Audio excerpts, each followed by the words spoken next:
오늘도 하나님의 은혜가 우리 가운데 충만하기를 간절히 소망합니다. 오늘 본문의 말씀은 지난주의 말씀에 이어서 그 요한계시록의 서론 부분이라고 표현할까요? 그러니까 지난주에 살폈던 1절부터 4절, 3절까지의 말씀은 이 전체, 그러니까 일반적인 이 요한계시록 전체의 서론이라고 한다면, 오늘 4절부터 이 8절까지의 말씀은 서신의 머릿말, 그러니까 그러니까 편지의 서론적인 그런 부분이에요. 그러니까 이 요한계시록은 하나님의 계시를 기록한 책이기도 하지만, 이것이 교회와 성도들을 향하여, 본문에서는 소아시아 7교회를 향하여 편지한 거거든요. 그 편지에 기록된 내용들입니다. 그래서 그 편지의 서문, 그 서론적인 부분이 바로 오늘 본문의 이야기입니다. 오늘까지는 이렇게 좀 보고요, 또 이렇게 좀 빨리 넘어갈 부분들은 조금 넘어가면서 중요한 부분들을 앞으로는 좀 더 살피도록 하겠습니다. 4절 말씀을 보면 요한은 아시아에 있는 7교회에 편지하노니 이렇게 이야기하죠. 여기서 요한 그리고 자신을 이야기합니다. 지난주에도 살폈지만 요한은 지금 반모섬에서 그 AD 90에서 96년 사이에 도미티안 황제의 그 핍박이 심할 때에 잡혀서 예수 그리스도를 믿고 증거한다는 이유로 반모섬으로 유배되었어요. 반모섬은 전체 크기가 그렇게 크지 않는, 둘레가 다 해봐야 한 27km, 한 30km가 안 되는 그러한 섬이랍니다. 그러니까 작은 섬이죠. 그 섬은 되도록이면 노동이 심한 섬이고, 그런데 이 당시에 요한의 나이가 상당히 많죠. 요한은 예수님보다는 나이가 어렸을 거로 봅니다. 그래서 예수님이 활동하시던 공생의 기간에 요한은 아직 20대가 되지 않은 나이일 것으로 보통은 봐요.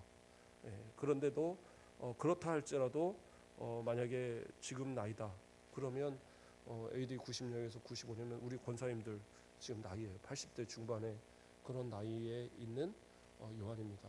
그런데 그 노동하는 그 섬에 그렇게 유배됐다는 것은 상당히 힘든 일입니다. 그런데 그 가운데서 그는 하나님의 계시의 말씀을 받았어요. 그리고 그 말씀을 증거하는데 뭐라고 그래요? 나 요한. 그냥 요한은 하면서 요한이라고만 표현합니다. 이렇게 표현하는 이유는 그 당시에 요한이라는 이름이 상당히 많았어요. 많이 불렸던 이름이지만 교회들을 향해서 나는 요한이다라고 당당하게 말할 수 있는 사람은 사도 요한밖에 없어요.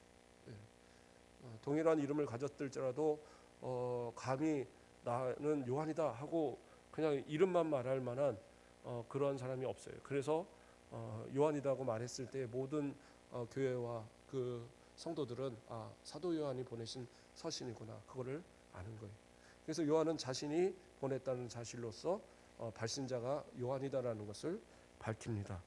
그리고 그 수신자는 어디냐? 아시아에 있는 7교회, 아시아에 있는 7교회에게 편지하노니. 그래서 이 글이 편지 글이라는 것이 이제 나오는 거죠. 그래서 7교회를 향하여 편지합니다. 예수 그리스도의 명을 따라, 하나님의 명을 따라 편지하는데, 여기서 이제 아시아는 소아시아를 이야기하죠.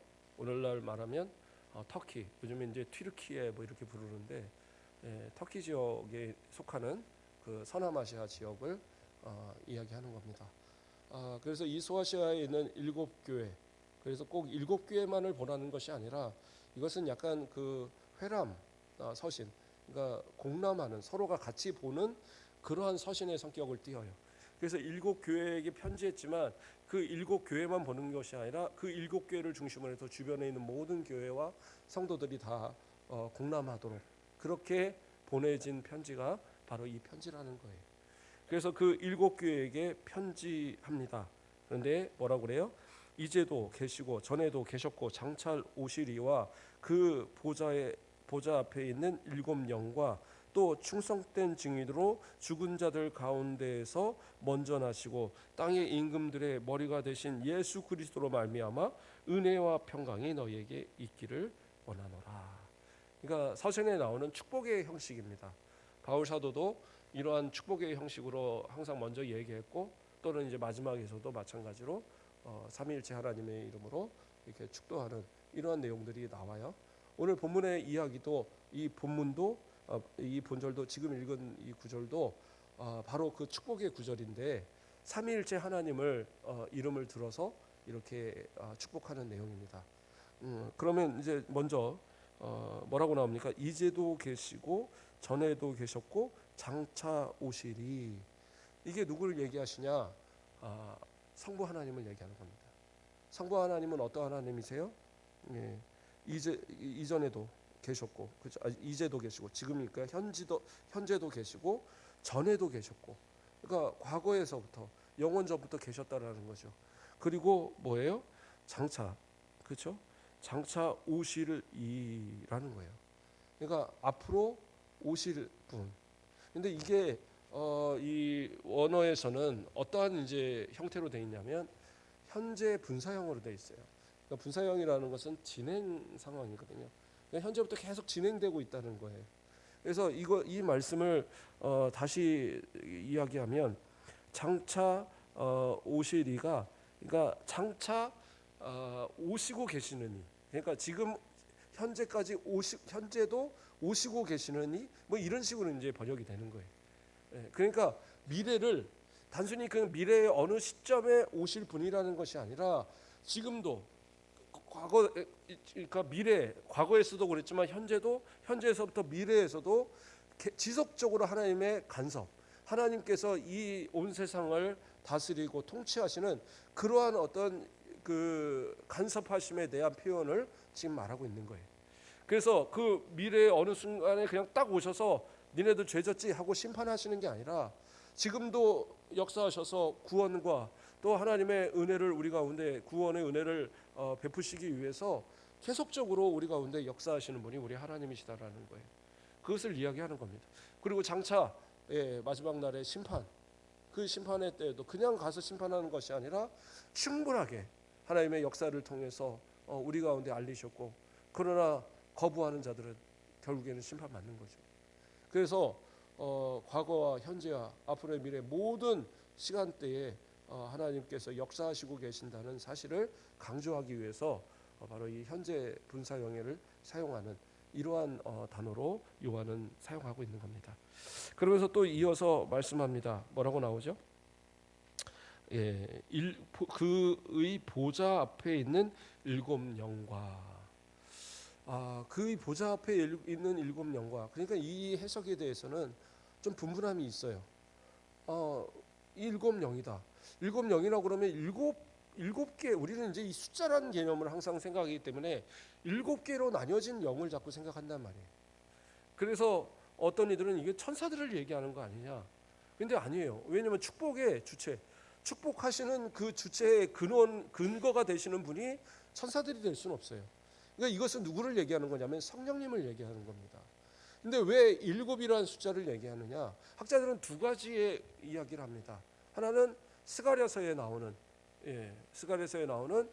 그 계시의 말씀을 거기에서 나오는 일곱이란 그 일곱 등잔과 일곱 그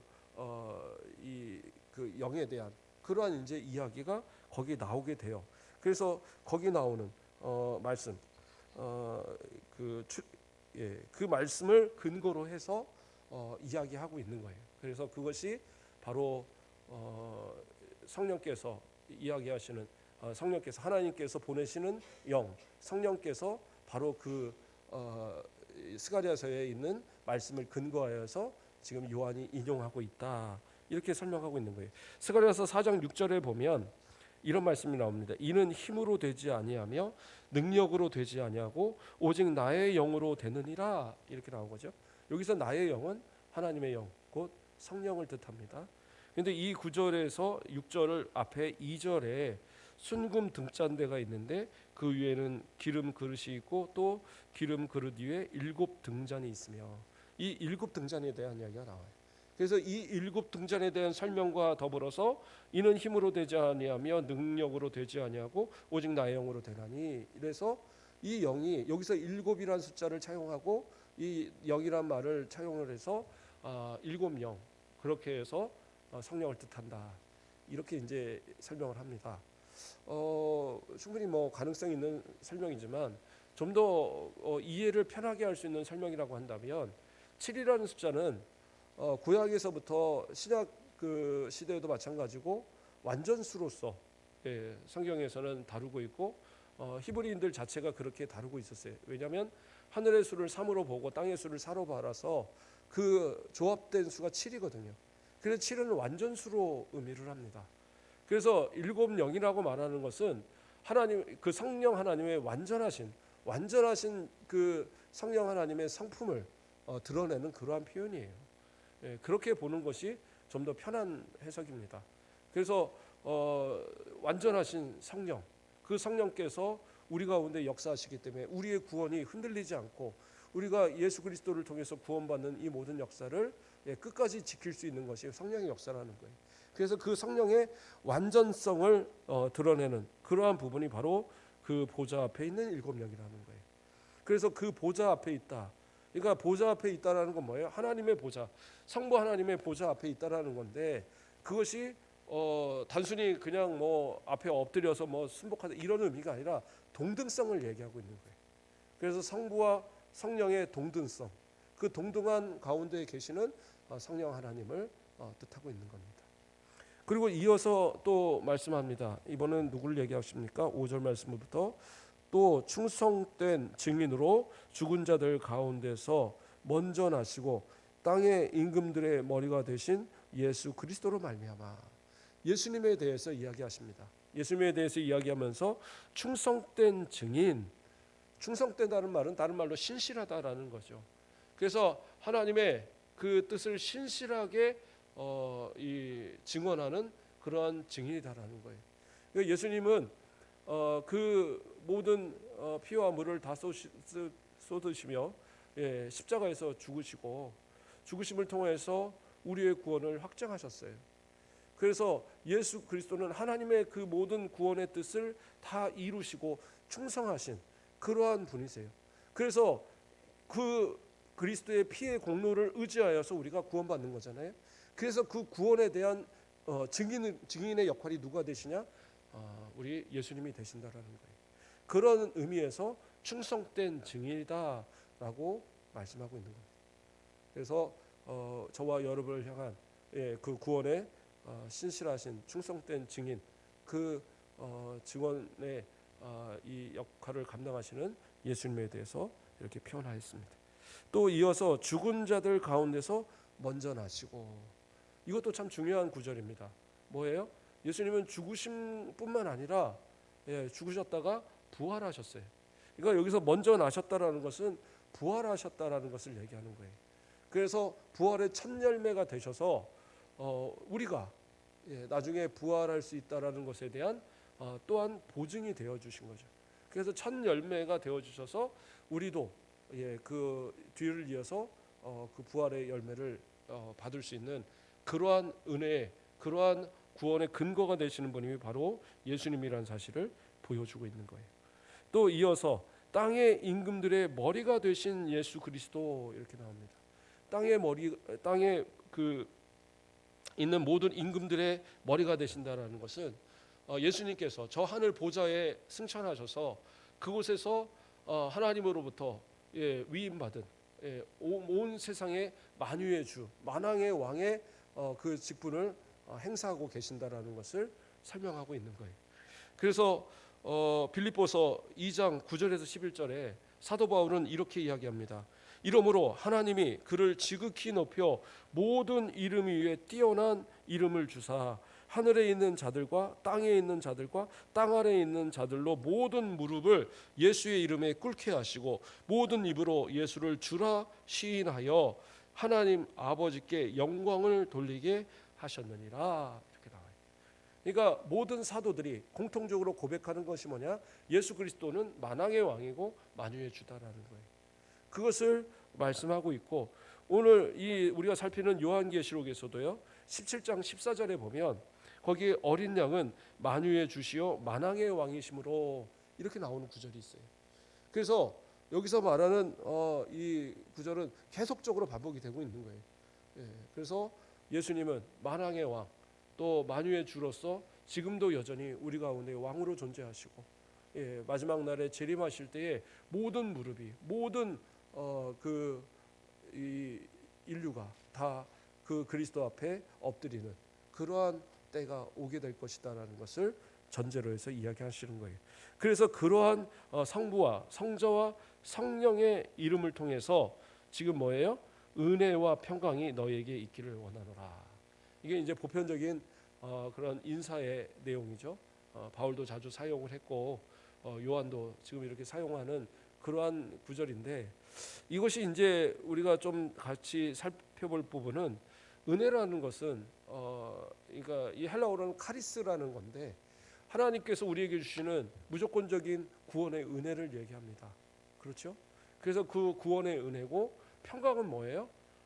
그 구원의 은혜를 통해서 하나님과 우리 사이, 그리고 우리 성도들과 성도들 사이에서 이루어지는 평화를 의미하는 겁니다. 그래서 이것은 에이레나라는 단어인데 구약의 샬롬을, 그 뜻을 이렇게 가져온 그러한 단어예요. 그래서 은혜와 평강이 우리 성도들에게 충만하다는 것, 이건 상당히 큰 축복의 말씀입니다. 그런데 이제 다른 의미로서는 학자들은 또 다른 의미로 해석을 합니다. 뭐냐면 은혜라는 이 단어, 카리스라는 단어는 보통은 헬라인들이 인사할 때 은혜가 있기를 바랍니다, 이런 식으로 축복하는 그런 인사말로 사용하는 것이 이 카리스라는 단어래요. 그러니까 여기서 은혜를 얘기할 때에 평강을 얘기할 때는 마음에 잘 안 와닿지만, 이방인 기독교인들이 들을 때, 헬라인 기독교인이 들을 때는 지금 이게 우리가 이 큰 복이 예수 그리스도 그 성부와 성령과 성자를 통해서 우리 가운데 임하는 그러한 축복이구나, 이걸 이제 더 잘 이해한다는 거죠. 그래서 그런 어떤 헬라식 인사법인 이 카리스라는 은혜라는 단어를 가져오고, 평강은 마찬가지로 아까 말한 대로 샬롬, 히브리인들이 서로 인사하는 그런 평강이 있을지어다, 예수님도 즐겨 이렇게 말씀하셨던 그러한 평강이 있을지어다라는 그런 인사와 축복의 말을 함께 이제 사용했다는 거죠. 그럼으로써 이 요한계시록이 이것을 듣는 대상들이, 물론 이제 소아시아 7교회들이 이방인들이 함께 많이 섞인 교회들이기도 하지만, 어쨌든 히브리파 기독교인들뿐만 아니라 모든 헬라인들 기독교인들까지도 다 포함되어진 그러한 성도들이 듣고 또 은혜 받아야 될 말씀이라는 의미 속에서 이 두 단어를 함께 사용했다, 이렇게 이제 해석하기도 합니다. 자, 이렇게 해서 성부, 성자, 성령의 이름으로 이렇게 축복을 했어요. 그리고 이제 뒤이어서 우리를 사랑하사 그의 피로 우리 죄에서 우리를 해방하시고 그의 아버지 하나님을 위하여 우리를 나라와 제사장으로 삼으신 그에게 영광과 능력이 세세토록 있기를 원하노라. 아멘. 이렇게 이어지죠. 근데 여기서 이제 우리를 사랑하사 그의 피로 우리 죄에서 우리를 해방하시고 이렇게 나오는 이 구절이요, 사실은 원문에서는 은혜와 평강이 있을지어다 이 구절이 맨 앞으로 갔거든요. 우리가 지금 이 본 구절 안에서 맨 앞으로 가기 때문에 이것은 이 임금들의 머리가 되신 그 예수, 이 뒤 부분으로 붙는 거예요. 붙는 말입니다. 그래서 이것은 이제 따로 부기하여 표현한 것처럼 이렇게 나왔지만, 실제는 예수 그리스도에 대한 설명 가운데 같이 붙는 말씀이에요. 그러니까 이것이 중요한 것은 이 내용이 또 중요하죠. 우리를 사랑하사, 하나님께서 이 땅에 예수 그리스도를 보내신 것도 사랑이셨고, 예수 그리스도께서 우리를 위하여 모든 피와 물을 다 쏟으시고 구원을 이루신 것도 사랑이다라는 것을, 그리스도의 사랑이다라는 것을 표현하여서 우리를 사랑하사 이렇게 표현했고요. 그의 피로 우리 죄에서 우리를 해방하시고 이렇게 나오죠. 그의 피로 우리의 죄에서 해방했다라는 것은 오직 예수 그리스도의 피로만이 우리가 구원받을 수 있다라는 사실을 설명하고 있는 거예요. 예수 그리스도가 아니고는 어떠한 방법으로도 구원받을 길이 없어요. 아무리 착하게 살고 아무리 노력을 하고 아무리 선행을 많이 베풀어도 그렇다고 해서 그 사람이 구원받는 게 아니에요. 어떤 사람들은 얘기합니다. 아이고, 우리나라 옛날에 이순신 장군도 계시고 세종대왕도 계신데 이런 분들이 다 그러면 지옥 갔습니까? 그 사람들 착하게 살았으니까 천국 가는 거 아닙니까? 아니에요. 예수 그리스도를 통하지 않고는 천국에 갈 방법이 없어요. 예. 그것을 뭐 인정한다 그러면 예수 그리스도가 아닌 구원을 인정을 해야 돼요. 그건 불가하잖아요. 선행을 베푸시고 뭐 우리 그 인류 역사상 우리 한국에 정말 위대한 그러한 지대한 공을 했다. 다 중요한데 그렇다고 해서 그 사람들이 구원받는 게 아니에요. 오늘날도 얼마나 선행을 베푸는 사람이 많아요. 진짜 착한 일 하는 사람 많거든요. 그렇다고 해서 그 사람들이 다 구원받습니까? 그렇지 않아요. 예수 그리스도를 믿어야지 구원받아요.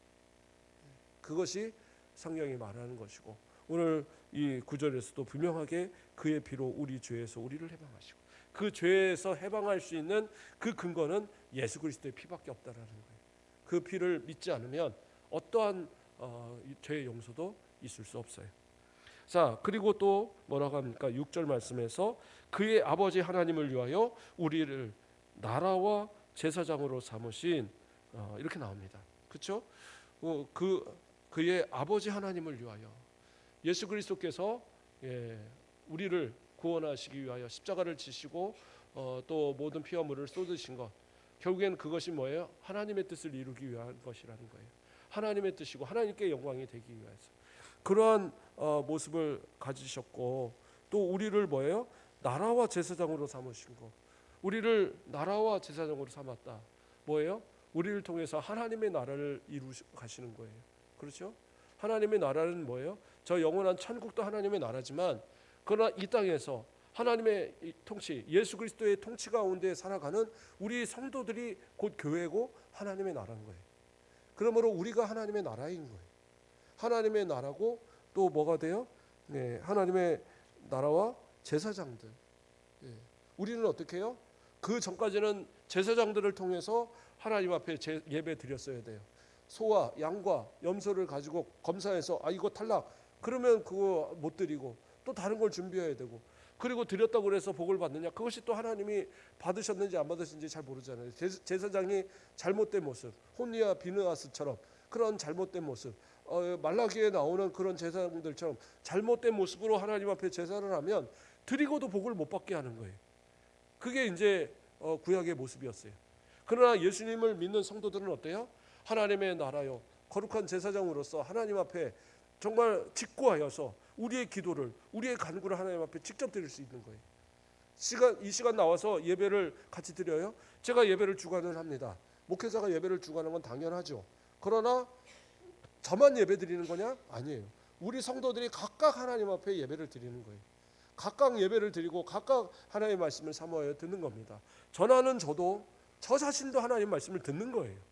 제가 전한다고 해서 저는 전하는 걸로 끝나는 게 아니라 저도 전하고 또 저도 이 말씀을 듣고 우리 성도들도 같이 듣고, 그러한 어떤 가운데에 하나님께서 주시는 그 은혜도 각 사람이 받는 거잖아요. 가인과 아벨이 똑같이 한 장소에서 제사를 드렸어요. 그러나 하나님은 가인의 제사를 받지 않으시고 아벨의 제사만 받으셨어요. 그게 뭐예요? 전부가 예배하지만 모두가 예배하는 것이 아니라 그 가운데 예배한 자는 아벨이었고 가인은 예배하는 자가 아니었다라는 거예요. 그런 것처럼 우리가 제사장으로서 하나님 앞에 영광과 찬송과 존귀를 올려드릴 수 있는 그러한 신분이 바로 예수 그리스도를 통해서 우리 가운데 주어졌다는 사실을 이 본문을 통해서 우리 가운데 설명하고 있는 거예요. 그러면서 그에게 영광과 능력이 세세히 있기를 원하노라. 그래서 예수 그리스도의 예수 그리스도께 영광과 능력이 세세히 있기를 원하노라 하면서 영광을 돌리는 그러한 고백이 됩니다. 그리고 7절에서는 이야기합니다. 볼지어다 그가 구름 타고 오시리라. 각 사람의 눈이 그를 보겠고, 볼지어다 그가 구름 타고 오시리라. 어디서 많이 본 이야기죠. 너희가 본 그대로 다시 오실 것이다라고 천사가 승천하시는 예수님을 두고 그 제자들과 그 바라보는 성도들에게 말씀하신 내용이잖아요. 그래서 예수님은 보신 그대로 올 것이에요. 또한 이것은 다니엘서 7장에 나오는 구름 타고 오시는 인자와 같은 이에 대한 그러한 어떤 설명이 나오거든요. 그것을 인용한 것으로 보기도 합니다. 어쨌든 주님께서는 올라가신 그대로 반드시 우리 가운데 임재하실 거예요. 다시 재림하실 거라는 사실입니다. 그때 뭐예요? 모든 사람들이 다 그를 볼 거예요. 그런데 그를 찌른 자들도 볼 것이다라고 얘기하고 있어요. 이것은 무슨 얘기냐? 예수 그리스도를 영접하고 그 예수 그리스도를 구주로 믿는 성도들에게는 복된 그런 시간이잖아요. 예수 그리스도를 맞이함으로써 그 예비하신 상급을, 저 영원한 천국, 그렇죠? 새 하늘 새 땅, 그 새 예루살렘에서 영원한 복락을 누리는 것이 우리에게 약속된 복이에요. 그런데 반면에 어떻게 해요? 예수님을 찌른 사람이란 결국에는 예수님을 반대하고 예수님을 거역한 그 무리들에게서 뭐예요? 심판에, 저 지옥의 뜨거운 그 불에 들어가는 심판을, 영영한 불에 들어가는 심판을 얻게 되는 그런 심판이라는 사실이죠. 그래서 그 찌른 자들도 반드시 볼 거라는 거예요. 그러니까 부활이라는 것을 우리가 생각할 때 믿는 자들은 부활하고 안 믿는 자들은 부활 안 하느냐? 그건 아니에요. 믿는 자들도 부활하고 안 믿는 자들도 부활해요. 그러면 안 믿는 자들의 부활은 뭐냐? 심판을 통해서 저 영원한 지옥에 멸하는 그러한 부활이에요. 그러니까 그 모습은 영생을 위한 부활이 아니에요. 그래서 그 마지막 때 가면 그들도 다 보게 될 것이다라는 것을 설명하고 있습니다. 그리고 또 뭐라고 그래요? 땅에 있는 모든 족속이 그로 말미암아 애곡하리니. 여기서 애곡이라는 것은 뭐냐면 자기를 찌르는 거예요. 자기를. 결국엔 무슨 얘기냐? 그 자들의 죄악, 악했던 그러한 모든 죄악으로 인해서 후회하는 그런 애곡을 하게 될 거라는 거예요. 예수 그리스도를 나의 구주로 섬기지 않는 모든 이들은 어떠한 민족이든 어떠한 족속이든 아무리 산골짜기에 들어가 있고 아무리 저 무인도에 살던 그 사람들은 다 심판의 대상이에요. 그들의 예수 알지 못하고 믿지 못하고 구원에 참여하지 못한 것을 후회하고 그런 날이 오게 될 거라는 거죠. 저는 이러한 구절을 볼 때마다 항상 두려운 마음이 들어요. 하나님께서 나중에 우리에게 말씀하실 때 너 그 사람 그 내 자녀 내가 불러오라고 하는 그를 왜 안 불렀냐라고 부르신다면 뭐라고 얘기를 해야 되나? 우리가 우리에게 속한 모든 사람들 항상 생각하시고 기도하시고 단 한 사람도 세상에 빼앗겨서 저 마지막 때 심판의 길로 나아가지 않도록 저와 여러분이 항상 힘써야 될 이유가 되는 겁니다. 또 마지막으로 8절 말씀을 또 살펴보겠습니다. 주 하나님이 이르시되 나는 그 알파와 오메가라 이렇게 얘기하시죠. 이전에도 이제도 있고 전에도 있었고 장차 올 자요 전능한 자라 하시더라. 전능하신 하나님, 그 하나님은 어떤 하나님이세요? 주 하나님이라고 부르고 계세요. 그러니까 주 하나님은 성부 하나님을 뜻하는 겁니다. 그래서 주 예수 그리스도 그러면 이제 예수 그리스도의 하나님 되심을 표현할 때 주 예수 그리스도 하는 것처럼 주 하나님, 그래서 이것은 성부 하나님을 부르는 그러한 모습으로서 알파와 오메가라, 처음과 끝, 시작과 끝, 다시 말해서 영원 전부터 영원 끝까지 계시는 이 모든 세상 만물을 창조하신 하나님이시라는 그런 의미 속에서 이렇게 이야기합니다. 바로 이 말씀을 우리에게 주시는 주체가 하나님이시다라는 것을 이렇게 밝히는 그러한 구절로서 하나님께서 보증을 하시는 그러한 구절이 되는 거예요. 그래서 이 말씀은 온전히 하나님의 계시의 말씀이고 또 예수 그리스도를 통해서 천사를 통해서 우리 성도들에게 주시는 말씀입니다. 이제로 살필 모든 말씀들이 하나도 땅에 떨어지지 않고 이것은 분명히 이루어져 있는 여러 가지 사건들이 있고 또 장차 앞으로도 이루어질 이야기들이고 주님 오실 그날까지 계속 이루어져갈 말씀들이 기록된 말씀입니다. 그래서 우리의 삶 가운데 정말로 기억해야 될 그런 말씀들이 상당히 많이 들어있어요. 이제 좀 살필 때 좀 어렵더라도 앞으로 우리가 좀 잘 새기고 그러면서 주님 오실 날을 또 기다리고 고대하면서 맞이할 수 있는 우리 성도들 되길 주님의 이름으로 축복드립니다. 기도하겠습니다. 사랑의 하나님 감사를 드립니다. 오늘도 또 이 요한계시록의 또 서론의 부분들을 우리가 살폈습니다. 주님의 말씀이고 또 우리에게 주시는 계시요인데 이 말씀을 대할 때 허투루 대하지 말게 하시고 하나님의 말씀 깊이 새겨서 삶 속에서 그리스도인다운 삶을 살아가며 주의 오심을 고대하고 예비하는 우리 모든 성도들 되도록 인도하여 주시옵소서. 감사합니다. 예수 그리스도의 이름으로 기도드립니다. 아멘.